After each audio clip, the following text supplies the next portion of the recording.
ಬೇರೆತರ ದಯಗಳು ಭಾಗ 6. ಸಮನ್ಯು ಆಫೀಸ್ಗೆ ಬಂದದ್ದು ತಿಳಿದ ತಕ್ಷಣ ಬಾಸ್ ಕಾಲ್ ಮಾಡಿ ಕ್ಯಾಬಿನ್ಗೆ ಬರುವಂತೆ ತಿಳಿಸಿದರು. ಸಮನ್ಯು ಕೂಡ ಸ್ವಲ್ಪ ಆಟಿಟ್ಯೂಡ್ನಲ್ಲಿ ಬಾಸ್ ಕ್ಯಾಬಿನ್ಗೆ ಹೋದನು.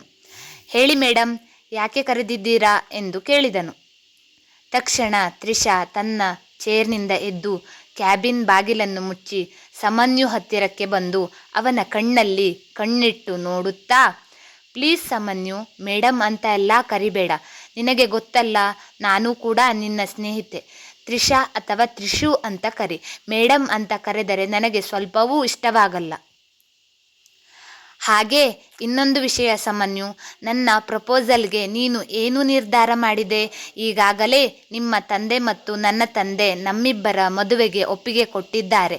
ಆದರೆ ನಿನ್ನ ನಿರ್ಧಾರ ಮಾತ್ರ ಪೆಂಡಿಂಗ್ ಇದೆ. ಹಾಗಾಗಿ ನೀನು ಒಪ್ಪಿಗೆ ಕೊಟ್ಟರೆ ಖಂಡಿತ ನಮ್ಮಿಬ್ಬರ ಮದುವೆಗೆ ಯಾವುದೇ ರೀತಿಯ ಅಡೆತಡೆಗಳೂ ಇರುವುದಿಲ್ಲ. ನಾನು ನೋಡೋಕೆ ಸುಂದರವಾಗಿ ಇಲ್ವಾ? ಅಥವಾ ನಿನ್ನ ಮನೆತನಕ್ಕೆ, ನಿನ್ನ ಸ್ಟೇಟಸ್ಗೆ ಸರಿ ಹೊಂದುವುದಿಲ್ವಾ? ಅಥವಾ ನಿನಗೆ ನನ್ನ ಮೇಲೆ ಇಂಟ್ರೆಸ್ಟ್ ಇಲ್ವಾ ಎಂದು ಸ್ವಲ್ಪ ಬೇಸರದಲ್ಲೇ ಕೇಳಿದಳು. ಅವಳು ಹಾಗೆ ಹತ್ತಿರ ಬಂದು ಮುಖಕ್ಕೆ ಮುಖವನ್ನು ಕೊಟ್ಟು ಕೇಳುತ್ತಿದ್ದರೆ ಸಮನ್ಯು ಮಾತ್ರ ತನಗೆ ಅವಳಿಗೆ ಯಾವುದೇ ಸಂಬಂಧವೇ ಇಲ್ಲ ಎನ್ನುವ ರೀತಿಯಲ್ಲಿ ಗೋಡೆ ಕಡೆ ಮುಖ ಮಾಡಿ ನಿಂತಿದ್ದ. ಯಾಕೆಂದರೆ ಅವನಿಗೆ ತ್ರಿಷಾ ಮೇಲೆ ಯಾವುದೇ ರೀತಿಯ ಇಂಟ್ರೆಸ್ಟ್ ಇರಲಿಲ್ಲ. ಆದರೆ ಅವಳು ಪದೇ ಪದೇ ತನ್ನನ್ನು ಮದುವೆಯಾಗು ಎಂದು ಪೀಡಿಸುತ್ತಿರುವುದು ಸಮನ್ಯುಗೆ ಸ್ವಲ್ಪವೂ ಇಷ್ಟವಾಗುತ್ತಿರಲಿಲ್ಲ. ಈ ದಿನವೇ ತನ್ನ ನಿರ್ಧಾರವನ್ನು ತಿಳಿಸಿ ಅವಳಿಂದ ಮುಕ್ತಿ ಹೊಂದಬೇಕು ಎಂದು ಮನಸ್ಸಿನಲ್ಲಿ ನಿಶ್ಚಯ ಮಾಡಿಕೊಂಡು, ನೋಡು ತ್ರಿಷಾ, ಇದು ಆಫೀಸ್. ವೈಯಕ್ತಿಕ ವಿಷಯವನ್ನು ಆಫೀಸ್ಗೆ ತರುವುದು ನನಗೆ ಸ್ವಲ್ಪವೂ ಇಷ್ಟವಿಲ್ಲ ಎನ್ನುವುದು ನಿನಗೂ ಗೊತ್ತು. ಆದರೆ ಈ ದಿನ ನೀನೇ ನನ್ನ ಹತ್ತಿರ ಬಂದು ಪದೇ ಪದೇ ಅದೇ ವಿಷಯವನ್ನು ಮಾತನಾಡುತ್ತಿರುವೆ ಎನ್ನುವ ಒಂದೇ ಒಂದು ಕಾರಣಕ್ಕೆ ನಾನು ನನ್ನ ನಿರ್ಧಾರವನ್ನು ಅಚಲವಾಗಿ ನಿನಗೆ ಹೇಳುತ್ತಿದ್ದೇನೆ. ಈ ನಿರ್ಧಾರವನ್ನು ಕೇಳಿದ ನಂತರ ಮತ್ತೆ ನನಗೆ ತೊಂದರೆ ಕೊಡಬೇಡ. ಮತ್ತೆ ಇದೇ ವಿಷಯವನ್ನು ನನ್ನ ಬಳಿಗೆ ಬಂದು ನೀನು ಮಾತನಾಡಬೇಡ. ನೀನು ಮತ್ತೆ ಇದೇ ವಿಷಯವನ್ನು ನನ್ನ ಬಳಿ ಮಾತನಾಡಿದರೆ ನಾನು ಖಂಡಿತ ಈ ಆಫೀಸಿನಲ್ಲಿ ಒಂದು ಕ್ಷಣವೂ ಇರುವುದಿಲ್ಲ. ನಿನಗೂ ಗೊತ್ತು, ನನಗೆ ಇದೊಂದೇ ಆಫೀಸ್ ಅಲ್ಲ, ತುಂಬ ಕಡೆ ನನ್ನನ್ನು ಕೆಲಸಕ್ಕೆ ಸೇರಿಸಿಕೊಳ್ಳಲು ಕಾತುರದಿಂದ ಕಾಯುತ್ತಿದ್ದಾರೆ. ಆದರೆ ನಾನು ಅಂಕಲ್ಗೆ ಕೊಟ್ಟ ಒಂದೇ ಒಂದು ಮಾತಿನಿಂದ ಈ ಕಂಪನಿಯಲ್ಲಿ ಇನ್ನೂ ಕೆಲಸ ಮಾಡುತ್ತಿದ್ದೇನೆ. ಅದಲ್ಲದೆ ನಾನು ಕಷ್ಟದಲ್ಲಿರುವಾಗ ನನಗೆ ಕೆಲಸ ಕೊಟ್ಟು ಸಹಾಯ ಮಾಡಿದ ಕಂಪನಿಗೆ ಋಣಿಯಾಗಿ ಇರಬೇಕು ಎನ್ನುವ ಒಂದೇ ಒಂದು ಕಾರಣಕ್ಕೆ ನೀನು ನನಗೆ ಎಷ್ಟೇ ತೊಂದರೆ ಕೊಟ್ಟರೂ ನಾನು ಅದೆಲ್ಲವನ್ನೂ ಸಹಿಸಿಕೊಂಡು ಇನ್ನೂ ಕೂಡ ಈ ಆಫೀಸ್ನಲ್ಲೇ ಕೆಲಸ ಮಾಡುತ್ತಿದ್ದೇನೆ. ಅಂದರೆ ನಾನು ಅಸಹಾಯಕ ಎಂದರ್ಥವಲ್ಲ, ಅದು ನಿನಗೂ ಗೊತ್ತು. ಹೋಗಲಿ ಬಿಡು. ಈಗ ನಾನು ಹೇಳುವುದನ್ನು ಸ್ಪಷ್ಟವಾಗಿ ಕೇಳಿಕೊ. ನನಗೆ ಈ ಮದುವೆ ಅನ್ನೋ ಕಾನ್ಸೆಪ್ಟ್ ಇಷ್ಟವಿಲ್ಲ. ಅದರಲ್ಲೂ ನಿನ್ನಂತಹ ಮಾಡರ್ನ್ ಹುಡುಗಿಯನ್ನು ಮದುವೆಯಾಗೋಕೆ ನನಗೆ ಸ್ವಲ್ಪವೂ ಇಷ್ಟವಿಲ್ಲ. ಅದಕ್ಕೆ ಕೆಲವೊಂದಿಷ್ಟು ನನ್ನ ವೈಯಕ್ತಿಕ ಕಾರಣಗಳಿವೆ. ಅದನ್ನು ನಿನ್ನ ಬಳಿ ಹೇಳಿಕೊಳ್ಳುವಷ್ಟು ನನಗೆ ಸಲುಗೆಯಾಗಲಿ ಸ್ನೇಹವಾಗಲಿ ಇಲ್ಲ. ನೀನು ಕೇಳಬಹುದು, ಹಾಗಾದರೆ ನೀನು ಮುಂದೆಯೂ ಮದುವೆ ಆಗಲ್ವಾ ಅಂತ. ಖಂಡಿತ ಈ ಉತ್ತರಕ್ಕೆ ನನ್ನ ಪ್ರತ್ಯುತ್ತರ ಇಲ್ಲ. ಯಾಕೆಂದರೆ ಮುಂದಿನದ್ದನ್ನು ಈಗಲೇ ನಿರ್ಧಾರ ಮಾಡುವಷ್ಟು ಜ್ಞಾನಿ ನಾನಲ್ಲ. ಆದರೆ ನನಗೆ ಮನಸ್ಸಿನಲ್ಲಿ ಒಂದು ನಿರ್ಧಾರವಿದೆ.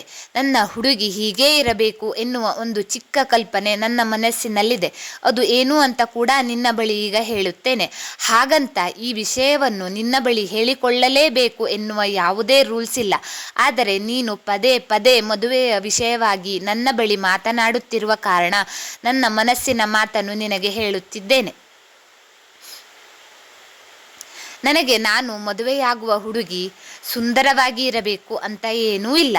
ಆದರೆ ನಾನು ಅವಳನ್ನು ಮೊದಲನೇ ಬಾರಿ ನೋಡಿದ ತಕ್ಷಣ ನನಗೆ ಅವಳು ಆಕರ್ಷಕವಾಗಿ ಕಾಣಬೇಕು. ಎಷ್ಟರ ಮಟ್ಟಿಗೆ ಅಂದರೆ ಒಂದು ಕ್ಷಣ ನಾನು ಅವಳನ್ನೇ ನೋಡುತ್ತಾ ಮೈ ಮರೆತು ಹೋಗಬೇಕು. ಅವಳು ನನ್ನ ಪ್ರತಿಯೊಂದು ವಿಷಯಕ್ಕೂ ರೆಸ್ಪೆಕ್ಟ್ ಮಾಡಬೇಕು. ಅವಳಿಗೆ ನಾನೇ ಮೊದಲನೇ ಪ್ರೀತಿಯಾಗಬೇಕು. ಹಾಗೆ ಕೊನೆಯ ಪ್ರೀತಿಯೂ ಕೂಡ ನಾನೇ ಆಗಬೇಕು. ಅವಳ ಜೀವನದಲ್ಲಿ ನಾನು ಮಾತ್ರ ಮೊದಲು ಪ್ರವೇಶ ಮಾಡಿದ ಹುಡುಗನಾಗಿರಬೇಕು. ಅವಳಿಗೆ ಗುರು ಹಿರಿಯರ ಮೇಲೆ ಭಕ್ತಿ ಇರಬೇಕು. ಅದರಲ್ಲೂ ಅವಳು ಸ್ವಾಭಿಮಾನಿಯಾಗಿ ಬದುಕುವ ಒಂದು ಛಲ ಹೊಂದಿರಬೇಕು. ಎಲ್ಲಕ್ಕಿಂತ ಹೆಚ್ಚಾಗಿ ಒಬ್ಬ ಒಳ್ಳೆಯ ಹಳ್ಳಿಯ ಹುಡುಗಿ ಅಂದರೆ ನನಗೆ ತುಂಬ ಇಷ್ಟ. ಖಂಡಿತ ನನಗೆ ಗೊತ್ತು, ಈಗಿನ ಕಾಲದಲ್ಲಿ ನಾನು ಎಕ್ಸ್ಪೆಕ್ಟ್ ಮಾಡಿದಂಥ ಹುಡುಗಿ ಹುಟ್ಟೇ ಇರುವುದಿಲ್ಲ ಅಂತ. ಆದರೂ ನನ್ನ ಕಲ್ಪನೆಯ ಹುಡುಗಿ ಹೇಗಿರಬೇಕು ಅಂತ ನಿನಗೆ ಹೇಳ್ತಾ ಇದ್ದೀನಿ. ನೋಡು ತ್ರಿಷಾ, ನಾನು ನಿನಗೆ ಒಂದು ಮಾತು ಹೇಳುತ್ತೇನೆ.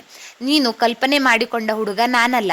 ನಾನು ಸುಂದರವಾಗಿದ್ದೇನೆ ಎನ್ನುವ ಕಾರಣಕ್ಕೋ ಅಥವಾ ನಾನು ಚೆನ್ನಾಗಿ ಕೆಲಸ ಮಾಡುತ್ತೇನೆ ಎನ್ನುವ ಕಾರಣಕ್ಕೋ ನಿನಗೆ ನನ್ನ ಮೇಲೆ ಪ್ರೀತಿಯಾಗಿರಬಹುದು. ಆದರೆ ಅದು ನಿಜವಾದ ಪ್ರೀತಿ ಅಲ್ಲ. ಅದು ಕೇವಲ ಕ್ಷಣಿಕ ಪ್ರೀತಿ. ಯಾಕೆಂದರೆ ಈ ರೀತಿಯ ಪ್ರೀತಿ ತುಂಬ ದಿನಗಳ ಕಾಲ ಉಳಿಯುವುದಿಲ್ಲ. ಮದುವೆ ಎನ್ನುವುದು ದೀರ್ಘಕಾಲದ ಸಂಬಂಧ. ಅದು ಒಂದೆರಡು ದಿನದಲ್ಲಿ ನಿರ್ಧಾರ ಮಾಡುವಂತಹ ವಿಷಯವೇ ಅಲ್ಲ.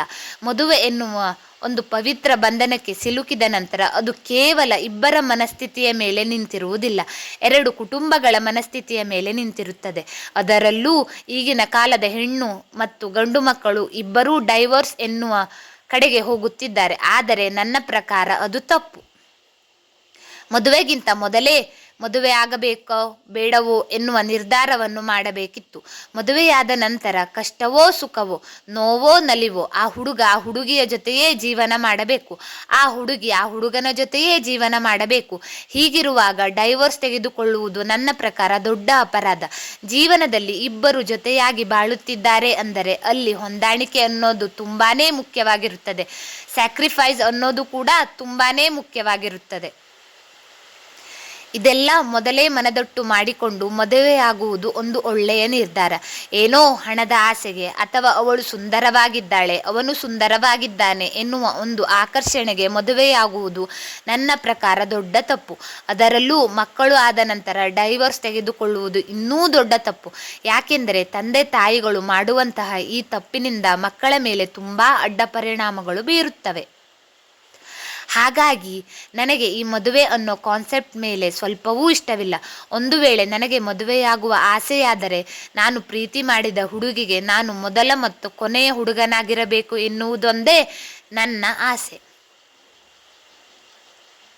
ನಿಜ ಹೇಳ್ತೀನಿ ತ್ರಿಷಾ, ನಿನ್ನ ಜೀವನದಲ್ಲಿ ನನ್ನ ಹೊರತಾಗಿ ಬೇರೆ ಹುಡುಗನ ಪ್ರವೇಶ ಆಗಿಲ್ವಾ ಎಂದು ಸಮನ್ಯು ಕೇಳಿದನು.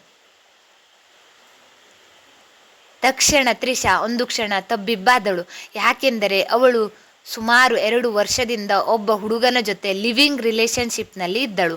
ಅವನ ಜೊತೆ ಹೊಂದಾಣಿಕೆ ಬಾರದೇ ಇದ್ದ ಕಾರಣ ಅವರಿಬ್ಬರ ನಡುವೆ ಬ್ರೇಕಪ್ ಕೂಡ ಆಗಿತ್ತು.